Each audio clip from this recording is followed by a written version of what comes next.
Hey everybody. So what I would like to do now is here is my Waffle.io dashboard page for my Nwind FSG, and I'm going to grab this card on creating an employee factory on the Angular side of things. So what I'm going to do is first create a branch. We haven't done any really client-side testing, so that's kind of what I want to focus on. So I'm going to say git.checkout-b ek create Angular employee factory. Now I'm in this branch. Now, when you end up running your tests, you can take a look at our gulp file to get started. Some folks were having a problem with this. I don't know if their problem was how Phantom.js was set up, but there's other things you could do. That's something we could take a look at, possibly using Chrome instead of Phantom.js. For the most part, for me at least, these tests have worked really right out of the box. So there are some issues I'm going to end up running into. So first of all, there is a gulp task that's here. And this gulp task is going to be test browser.js. So if I say gulp test browser.js,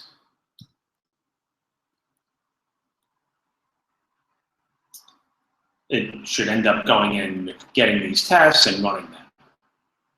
So it's running them with Phantom.js. Let's just take a look. And let's see, I think I have something that I checked out here. Let me undo that.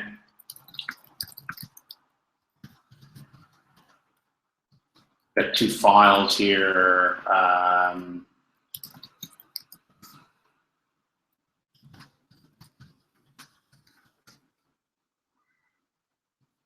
Let me just get rid of these. Starting from the same spot you guys would be. And let's try this one more time. So here's my test gulp test browser.js.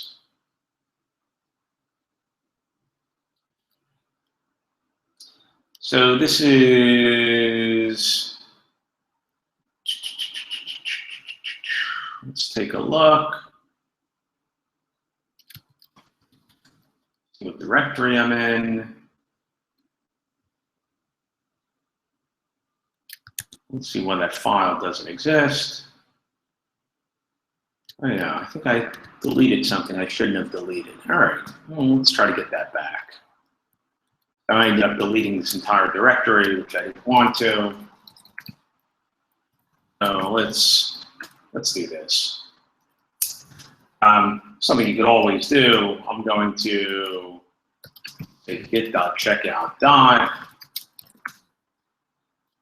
I should be back here, git.status. And let's try this one more time.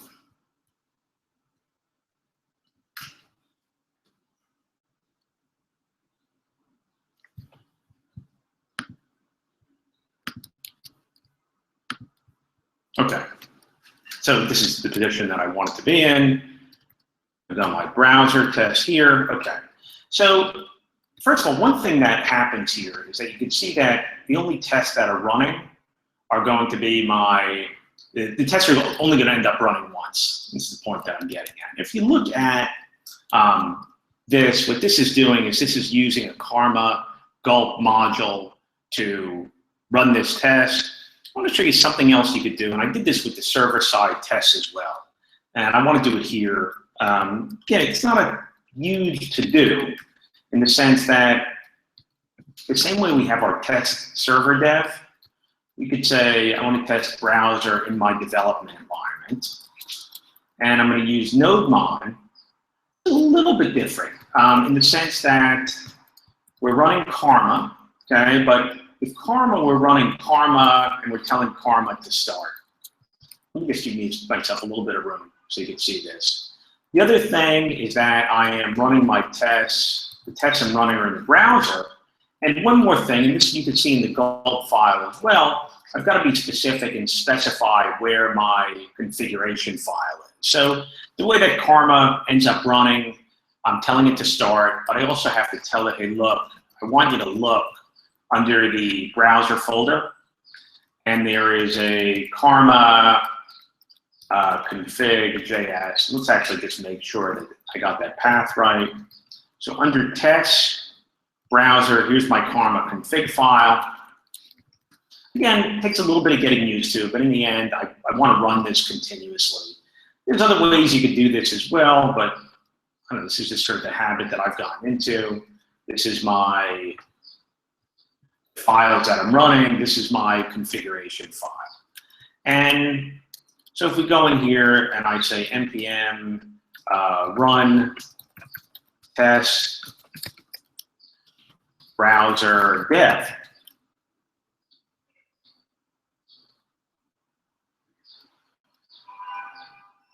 it'll end up running my test, plus it's waiting for the test to run. Now, one thing I want to point out, and that is that, let's say I wanted to, for whatever reason, sabotage my test. And I go in here and I say, I'm going to blow this up.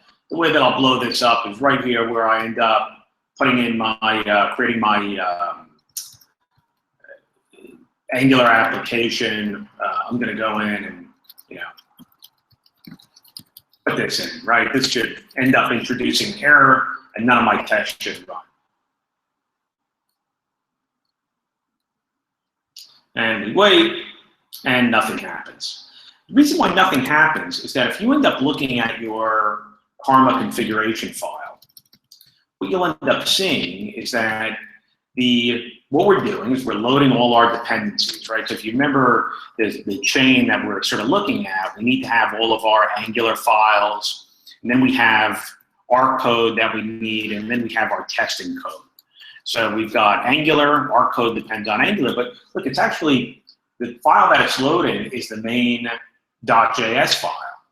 And we end up getting that file by transpiling everything that's in our JS directory.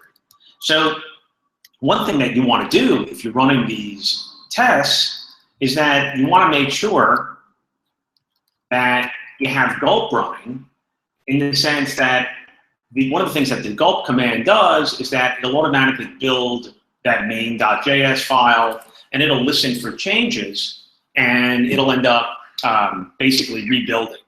Now, so here I have this issue where now it's obviously finding my error, and as a result of that, it's telling me, hey, look, I can't even run this. So the point that I'm trying to make here is that we probably want that gulp task running, so because we're dependent upon that main.js file.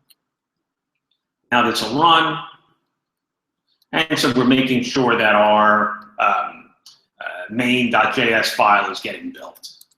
So let's actually write one test. And the test that we're going to do is, let's do a simple one, okay? So right now, we don't really have any text for our application. Let's just do a text for our about controller. And the way that we'll do it is that inside of browser, I'm going to create a folder called about, and I'm going to add an about.controller. I usually call these specs.js. And we'll go over here and we'll say, what are we going to describe? We'll describe our about controller. And what is my first thing that I like to do here? I'd like to find out that it exists. So somewhere along here, I'll have this about controller, and it exists. And I'll put my expectation in that'll fail, and I'll get it to pass. So expect about controller, let's say to be okay. And let's actually put these files side by side next to each other. So the one that we're going to be testing out is about, and it's this guy. So here's our about controller. And we should go back here and see that we're going to be failing here. And the error that we get is that, hey, look, you can't find this about controller, which we expect. And one thing I have to do is that I need to bring in my module. And you could actually look at this, and the name of your module by default is going to be full stack generated app. And this is something you could change, but that's what happens when you generate a full stack app. It gives you an Angular app called full stack generated app. And if you want to be sure about that, we could go back to our app.js file, and we'll see full stack generated app, although I really need to do this because it starts with a capital F. And on top of that, in order to create our controller, we're going to inject, and we're going to inject our controller. Again, the syntax takes a bit of getting used to. We're calling inject with a function. First couple of times you do it, it seems a little bit weird, and it starts to make a little bit more sense. We've got this whole idea of these underscores, where Angular will basically give us this controller object. So now we have a controller object that knows about our application. And we can say $controller equals underscore controller. And now we'll create our about controller by saying, hey, here's our about controller. And we're going to use our controller object. And here we can instantiate this by the name of the controller, which is going to be about controller. And let's see what happens here. So this runs, okay? And we've got a different error message here. So one of the things in our about controller is our about controller is really expecting us to pass in this scope. So it's really up to us, and usually when you're testing out a controller, that's what you're going to end up passing in here. Let's get rid of one of these tags so I can just focus on this. So we're going to have to create a scope object. And probably the best way to do that is to do that through getting Angular's root scope. Behind the scenes, when Angular creates a controller, it does it through the root scope. And so again, we'll use our underscore, and we'll say root scope equals underscore root scope. And we'll create a scope object. We'll create it from the root scope. So the root scope object has a new method which will give us a scope object. And so when we want to test out a controller, we can pass our scope to the controller. So we can say scope equals this scope object. And when we run this, our tests end up passing. So the test that we have here is our about controller. It exists. Let's just do one more test. Not only that it exists, again, I'm not worried about this being refactored. We'll say, if we look at our about controller, we'll see that our scope should have this images property. So we could go in here and we could say we expect our scope images to have a value. We'll say to be okay. Just get that to pass, and we'll take a look at it. Yeah, that's good too. It exists. Let's fix this. And we'll say scope has images. Let's be a little more specific. We'll say the length. I don't know what the number is. I'll say it's going to equal 5. No, it's not. It's some other number, but then we'll fix the test. So we'll fail, right, because it actually gets 26 images. Does that? There's a shuffle that's going on there. Again, you could look at it, see everything that's going on. Okay, so at this point, I actually have a test. I could go back here, and never a bad idea to look at your status. Again, I put something in my package JSON file to run these tests, but I'm going to add both these things in here. and say, add edit test for my about controller. It wasn't part of the card, but it's going to lead me in the right direction. So what I want to do here is that right now I don't really have this, but what I want to do, I'm going to create an employee folder. I'm going to add a test for an employee factory. Employee, I'm going to separate this with docs, factory, spec.js. Again, my sanity check is to do something like this. Describe your employee factory. I'm going to make sure that my employee factory does a correct call to the back end. And that's what's going to make things a little bit trickier. And the way that I'm going to end up doing that is that, I mean, for now, I'll just say I expect it to exist. So it exists. Again, one of the keys here is that I've got gulp running in the background, and so that all of my JS files are being compiled as I go through this. And what do I expect? I expect that I'm going to be able to find the employee factory. Of course, I won't right now. The test should still be running, and they should be failing. Okay? Can't find employee factory. Well, how do we expect to get an employee factory? Well, again, I'm going to do a before each. And I'll say module, and this is going to be full stack generated app. And I'm going to say, hey, look, I expect somewhere to have an employee factory that's going to get injected. So I'm going to do before each inject function. And again, I'm going to use my underscore. No $. This is one of mine on Angulars.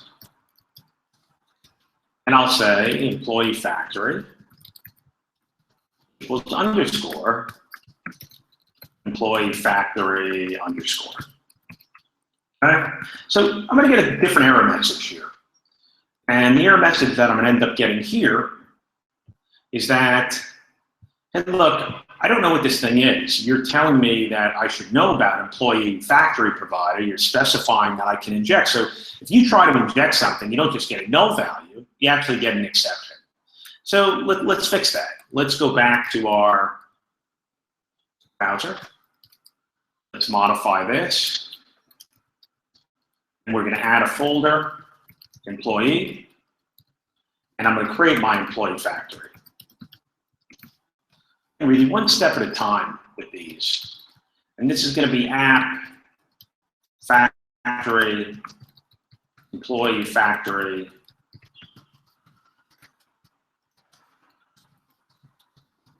I'll return this object.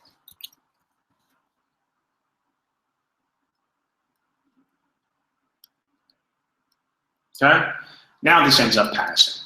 Good. Okay? It's not really what I want to test here. So I want to go back to let's go back to my test. And again, I just want to keep really one thing open at a time here. And what do I want to see happen? Well, what I want to see happen is I'm going to, let's describe fetch all, which doesn't exist yet.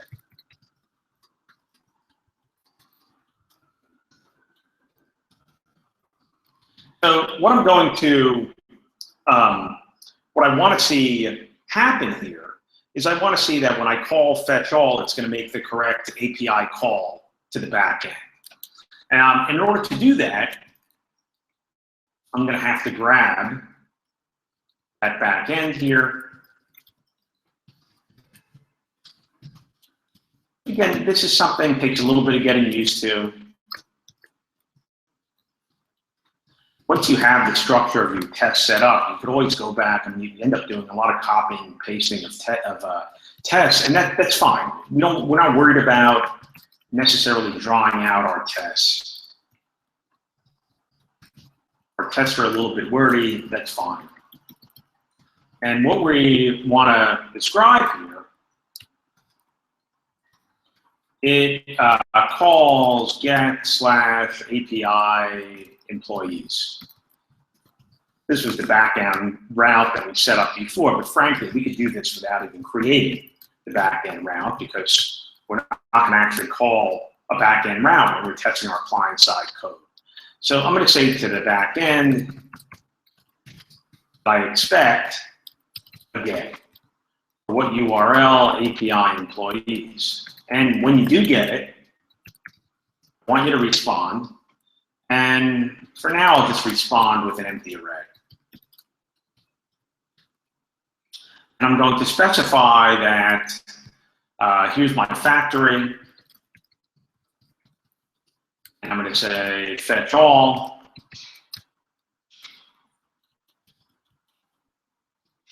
And if I go to try to run this,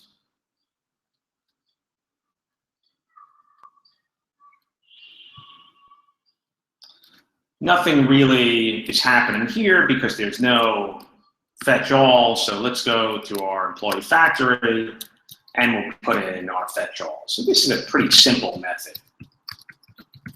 All right, we've done these before. For fetch all, I'm going to need my HTTP. And I'm going to have to return http.get. And again, I want my factory to do sort of the unwinding of the response here, unpackaging of the response. When I use my factory, I can just get my employees. I'm not worried about the response. I'm worried about the response.data. I'm going to do that.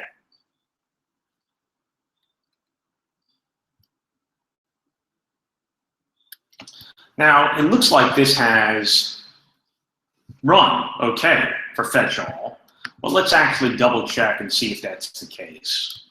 So one thing we should be able to do here is that when we end up fetching all, we should end up getting back some employees. I'm going to put this into underscore. I'll show you why in a second.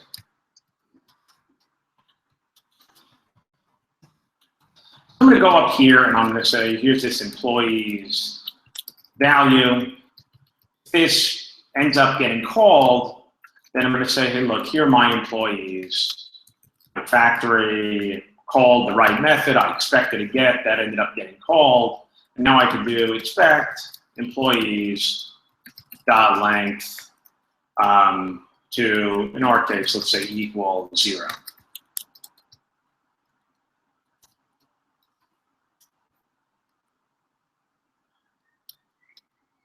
And we run this, can't find variable then, and that's because that's a typo. Dot then.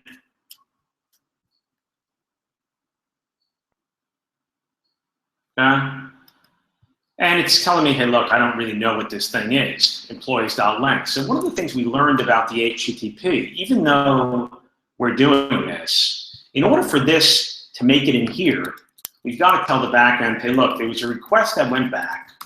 Okay, we know that it's asynchronous. You know that it's asynchronous. But right now, make it synchronous. Do this. We'll end up going here, and our length should be 0.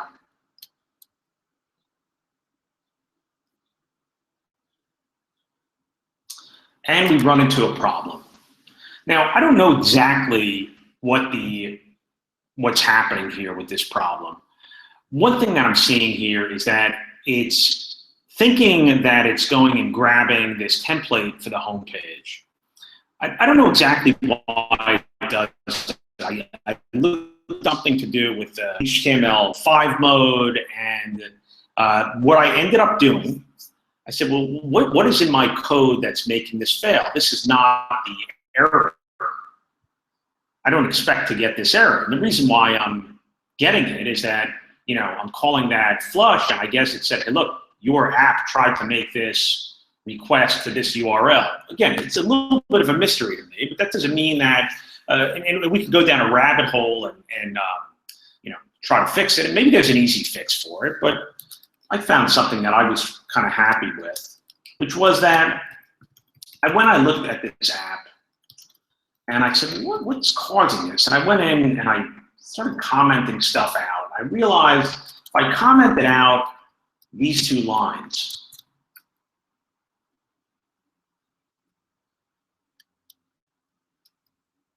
my test passes.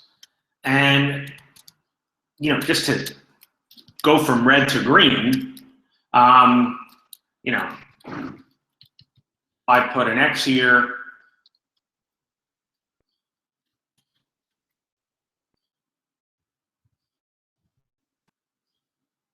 Right, it'll say, hey, look, I got this.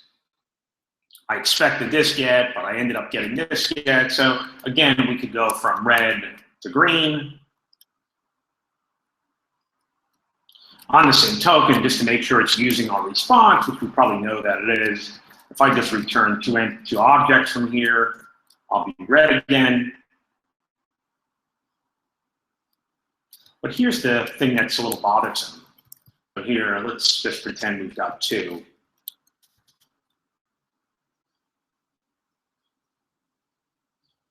The thing that's bothersome is that we really don't want to do this. And the way that I ended up getting around it is that I'm going to put these back, and again, my tests are going to fail. And the way that I solve this problem, and again, I don't necessarily say that there aren't better ways to do it, is that I thought to myself, well, what if I don't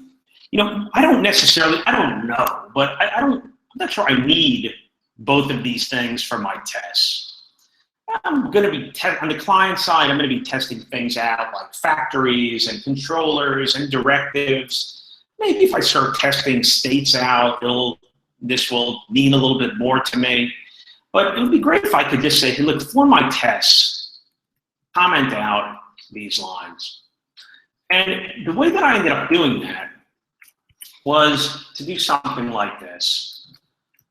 I said, hey, look, if there's some global variable around, okay, and I'll say if type of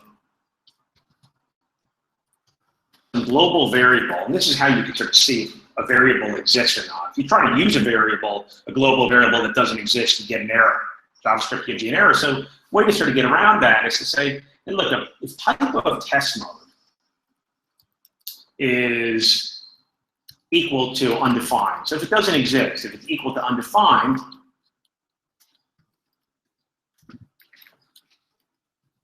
let's go here. I'm going to put these two lines in. Okay? So if the type of test mode is equal to undefined, then I would expect it to be undefined. I haven't defined it anywhere. And just to do a quick smoke test, again, my tests are still going to fail. That's okay.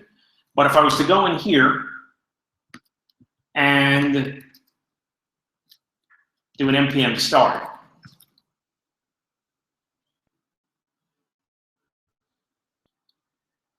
and open this up to localhost 1337,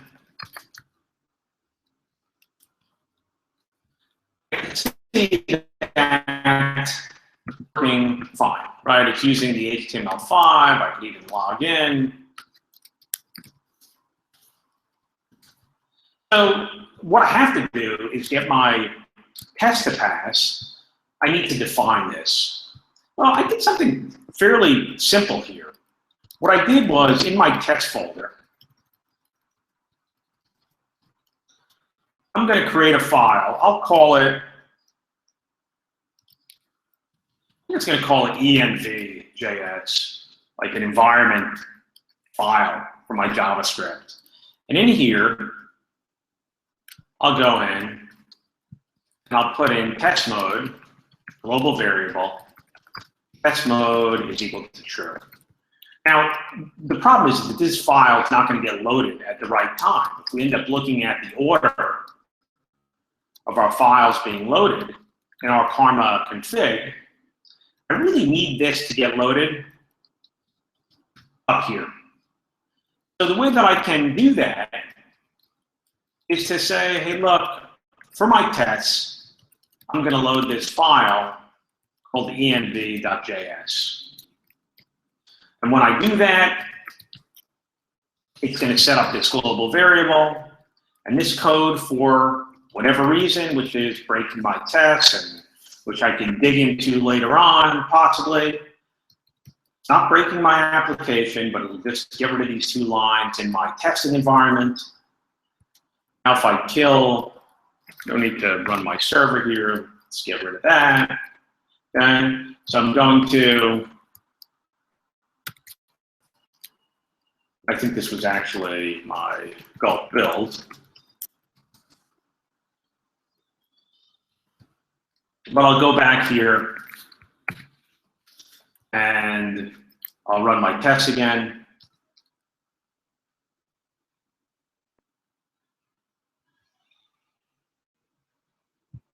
And my tests will end up passing. So again, a little bit of setup work here, but at this point, I have a test for a controller, which is here. I've got a test for my factory, which is here. And again, I could have other tests too that, test whether or not I'm getting 1 employee or that sort of thing. But this is setting things up. And again, the big issue that I ran into was this line of code over here. For these 2 lines were causing some requests to get made that the HTTP backend was complaining about. And so I'm basically just running them when I am not running in our test environment. So if you want to set up some global environments for testing, it's not that hard to do. You can do it in a similar way that I did here, which was to create some file and just make sure that you end up loading it at the appropriate time. So that's the way that you could have your code a little bit different in your testing environment. Again, which is something that I had to do. So hopefully this was helpful. I mean, the thing that I think you would end up sort of naturally doing next is maybe create an employee controller or an employees controller, which would list employees. And in that case, you would end up maybe mocking out an employee factory to do some tests with that. So that could be something that we could end up taking a look at. We could actually maybe take a quick crack at it here, because that'll actually open up something else. So let's do that. I'm going to create an employees controller spec JS. And just so I'm not sort of rewriting the wheel here, I'm going to copy, paste this. And this is going to be my employees controller.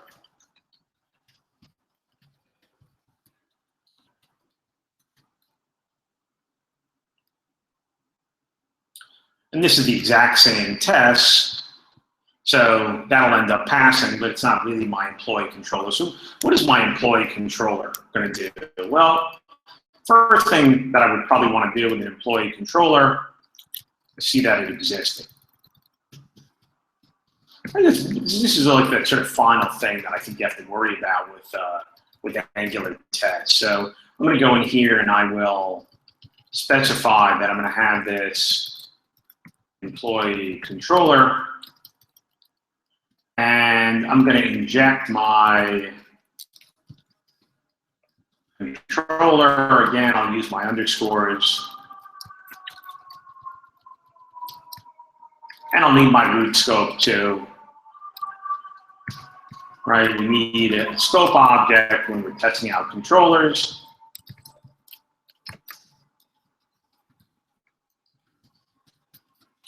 So now I could go in here and I could get my root scope equals underscore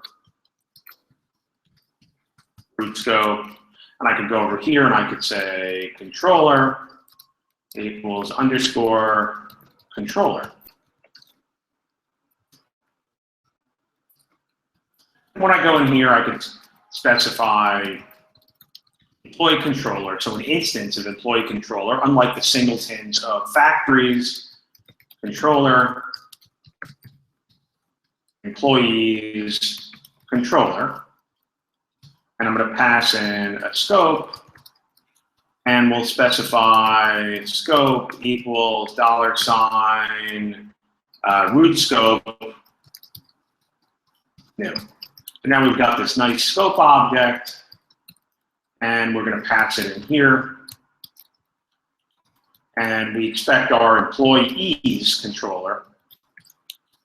This is going to be a list controller to be okay. You go to run that, we'll get an error message. It'll say, hey, look, I don't know what employees controller is, but we've got our build running in the background. Again, doing one thing at a time here. I'm going to move over to this tab. I'm going to add employees controller JS. So this is going to be app.controller, employees controller.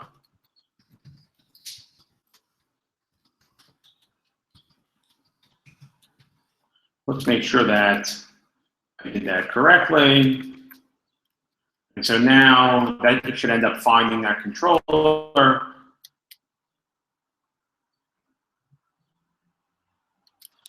So employees controller is not a function. Let's make sure I'm doing this correctly. Employees controller.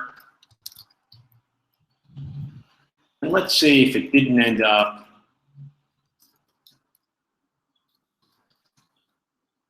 app factory, app controller. Here's my function. You don't have to return anything from a controller. It looks like it's spelled right. Let's just do one thing. I'm going to run this again.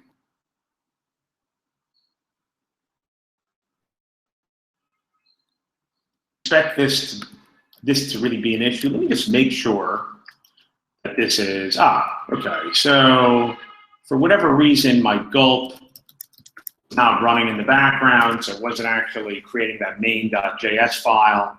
Actually had just, I think, run gulp build instead of gulp.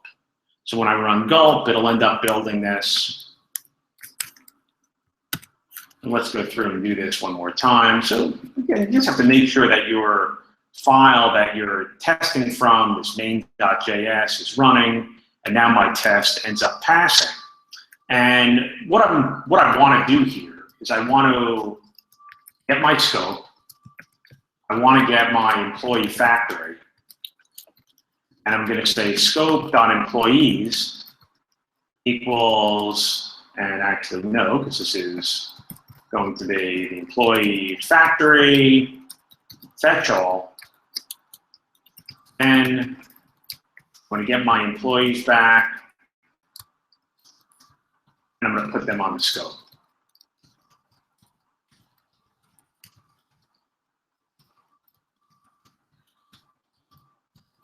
Let's just see what happens here.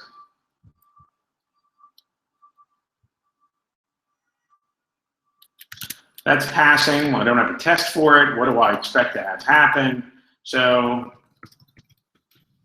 it exists, and I'm going to say that scope has employees. So what do I expect? I expect my scope, and let's just say employees to be okay.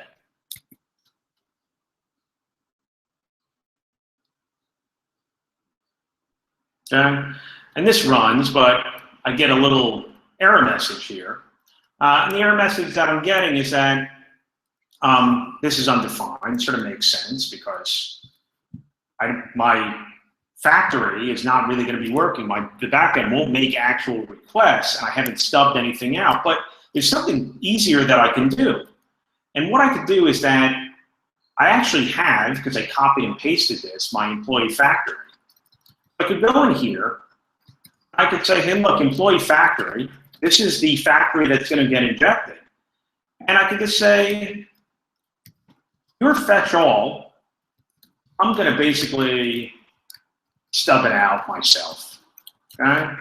So this has to return a promise in order for this to work. If I just went to run this,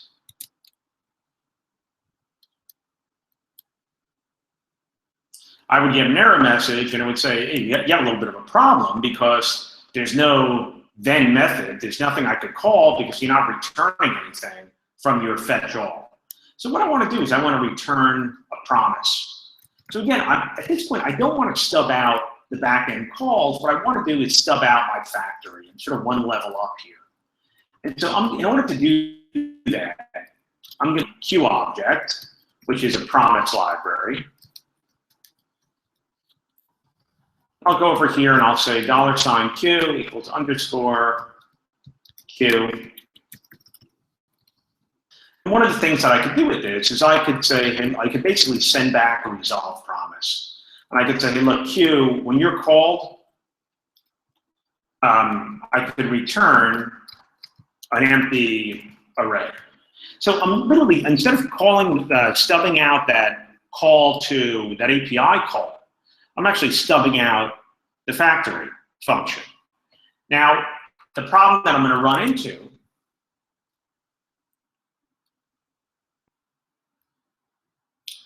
is that, well, first of all, I need to return this. It's expecting that it's going to get back a promise. I'm giving it back a resolved promise. Okay? But I still never made it back here. Okay? This is still undefined. So one thing you have to do in order for this to actually get resolved, it's very similar to the calling flush on the HTTP backend. In order for this to resolve, you actually have to say, hey, look, scope. There's some stuff going on here. You actually have to run a digest cycle on the scope. And that'll say, hey, look, if there's any sort of resolved promises that are running out there, I'm going to make sure they end up getting called. And now we pass. We could just go one step further. Let's say that we expect our employee to equal 2.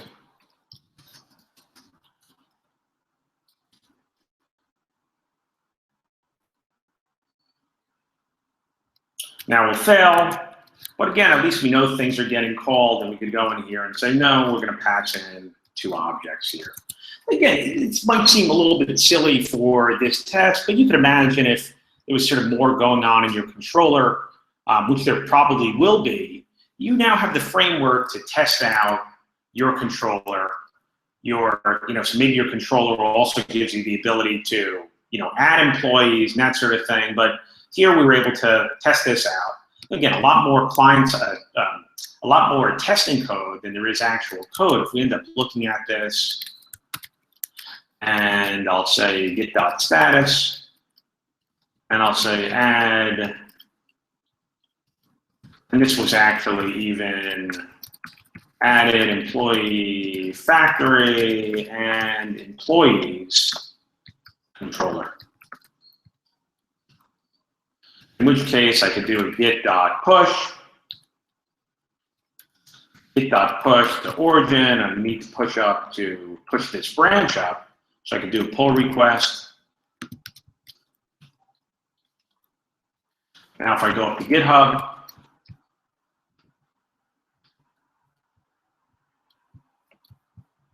and I go to my repository, which I can find over here,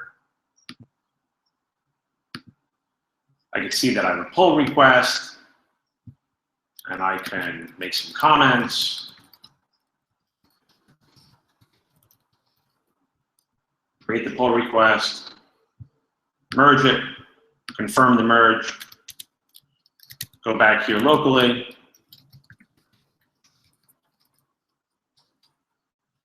get.pull, and I can pull this repository down just to double check, look at the log, right? Here's my merge pull request, here's all the stuff that I did for this video.